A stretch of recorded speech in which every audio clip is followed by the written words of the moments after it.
Hey there, everyone. Mychal Bryan here from the Oraculos School of Astrology with yet another question and answer segment where practicing astrologers bring me their questions and I provide them answers based on my astrological practice.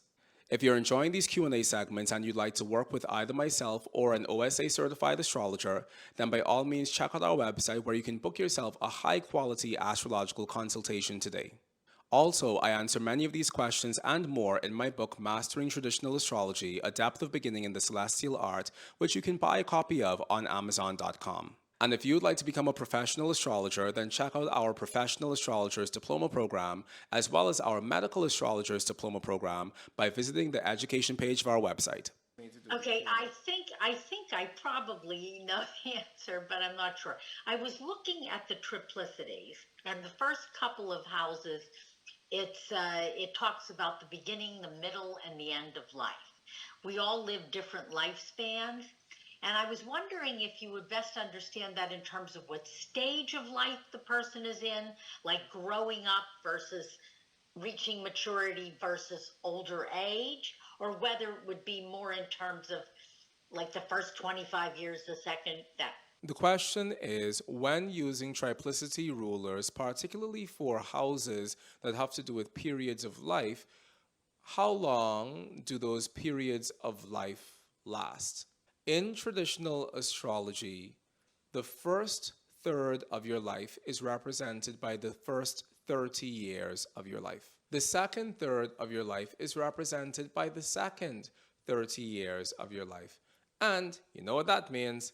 The last third of your life is represented by the last 30 years of your life, which I've never actually stopped to think about this in this way before. And it's pretty cool because those represent 3 Saturn returns.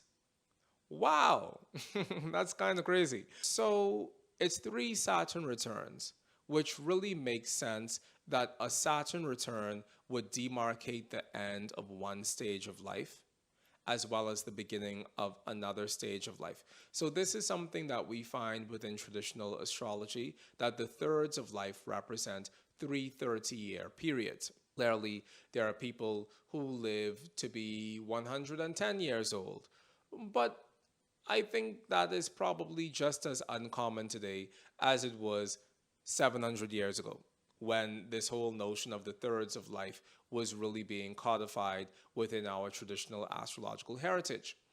So that is what we get from these thirds of life. Now, the question always comes up, well, suppose somebody dies young. And this is a question that I don't know. I think it's one of those questions that people just ask. People ask questions sometimes because the question exists and they feel like they should ask it. I don't know about those people. Anyway, so since people always seem to want to ask this question, my response is I really don't know what to say about it because I don't know if a person dies young, does their astrological chart reconfigure itself so that the thirds of life represent the thirds of that person's lifetime. So, for example, I know someone who died when he was 16 years old. And so I don't know, one, I've never seen his chart, but two, I also don't know whether or not his astrology rejigged itself in order to reflect the fact that his thirds of life would probably be based on those 16 years of his life. So dividing those 16 years into 3 segments. Potentially, that's the case. We could say that the first third of his life was 5 years and a couple months, and the second third of his life was another 5 years and a couple months, and then the final third of his life was another 5 years and a couple months. I don't know what to do with it, honestly, and I'm not going to pretend to know because I've never had to know. So, in general, as far as the thirds of life are concerned, we do it in 30-year segments. Now, there's another thought about this regarding the thirds of a person's life. And this I like more, even though it's fuzzier around the edges. I tend to like this one more. And this states that the first third of a person's life is the period of a person's life in which they are still dependent on their family. Now, we just heard a story of a grown adult woman who is very, very much up there in her years and still depending on her family members. And that might probably be a little less common in the grand scheme of things because usually, by the time you're 50 something years old, you kind of have your life figured out. However, when it comes to this notion of dependence, we usually think about that still falling within the first 30 years of a person's life. And then a person becoming independent represents the next 30 years of their life. And that's usually demarcated by when that person gets a job, starts making their own money, starts paying their own bills. And then the final third of life is going to be after retirement. Now, as you can see, this is a very speculative way to divide a life because someone could be filthy, stupid rich at 31 years old and decide to retire then. Or somebody could be dependent on their family up until they're 60 years old because they have a disability that causes them to need to be dependent on their parents for that long. So there are many things and reasons that can augment our understanding of the thirds of life when we apply this notion of dependence, independence, and retirement. But I like it anyway. And in my mind, if I'm looking at a chart, I'm kind of doing both things at the same time. I'm doing the 30-year segment thing in my brain, but I'm also doing the dependence, independence, retirement sectioning of time in my brain. And it works. And I don't like to talk about fuzzy things that I do that specifically work for me because I think that there's too much of that in astrology where people say, I do this fuzzy thing and I can't really explain it, but it works for me.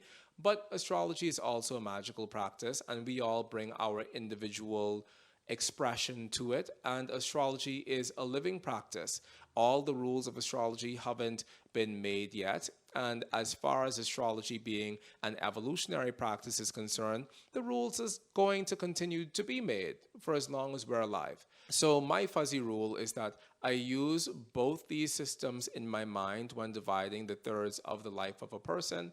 And because I know how to read a chart in the way that I read a chart, I don't just speak about the thirds of a person's life flippantly, but I'm always, at every point of every chart assessment, making a full assessment of everything that's going on within that chart first, so that I can feel more certain when I start dividing a person's life via whichever one of these two methods, the dependence, independence, retirement method, or the 3 Saturn returns method. Both of them are valid, both of them work. And I think that is just up to you as an astrologer to decide whether you're going to use one more than the other or whether you're going to try to integrate both of them within the context of your practice. Okay, is that helpful? Absolutely. Great. Thank you. You're very, very, very welcome. I hope you enjoy our Q&A segment, and if you have astrological questions that you'd like for me to answer, then please feel free to share them in the comment section down below. And remember, my book Mastering Traditional Astrology, A Depth of Beginning in the Celestial Art is now out and ready to be purchased. So pick yourself up a copy by visiting Amazon.com today. And if you want to become a professional astrologer, please feel free to check out any of the diploma programs that we offer here at the Oraculos School of Astrology by visiting oraculosastrology.com. I hope to see you in class soon.